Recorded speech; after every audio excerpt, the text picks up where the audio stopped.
Hey folks, Lindsay Willis with the Rosen Law Firm, and today we're going to go through and talk about dating during separation. That's something that people often want to know. Can I do it? What are the rules? Can this impact me in a negative way? And so we're going to go through and give you some tips and some advice on some things to think about with regard to engaging in new relationships during your separation. The first thing that I would like to highlight is that your best case scenario is if you can wait until you actually have your full settlement signed and notarized. So if you've got your full separation agreement and your formal settlement document done, then dating somebody is not going to necessarily cause any problems with regard to the financial agreement you've agreed to. It's not going to bring up any questions or concerns about whether or not that new relationship should have had any impact on your settlement. If you can wait until you've actually signed that agreement, that's going to be your best case scenario. The next piece of advice would be to date somebody that you meet organically during your separation. So if you have just met somebody through a dating app or at a coffee shop or at a kickball game or wherever it might be, and you did not know that person or have any connection with them prior to your separation, that's your best case scenario.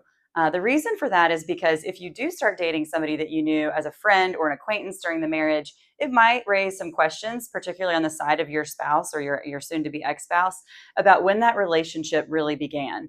They may begin to wonder whether that was the reason for the separation or the catalyst for the separation.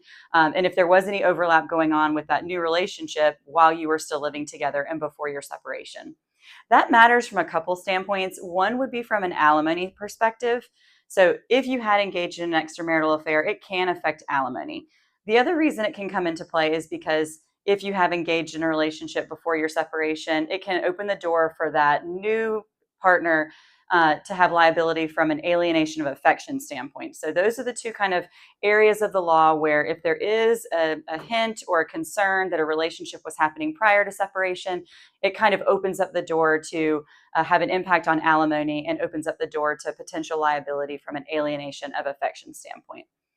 Lastly, if you are going to start dating and you have children, we really want to make sure we exercise caution before we introduce those new relationships to kids, especially if it's early on in the separation. The children are really kind of just starting to figure out their new normal, what's their new routine, living in two different households, missing seeing both parents together. And if we introduce a new relationship too quickly into that dynamic, the children can really suffer. That can be a hard thing for them to watch their new parent, even something as simple as holding hands or something like that.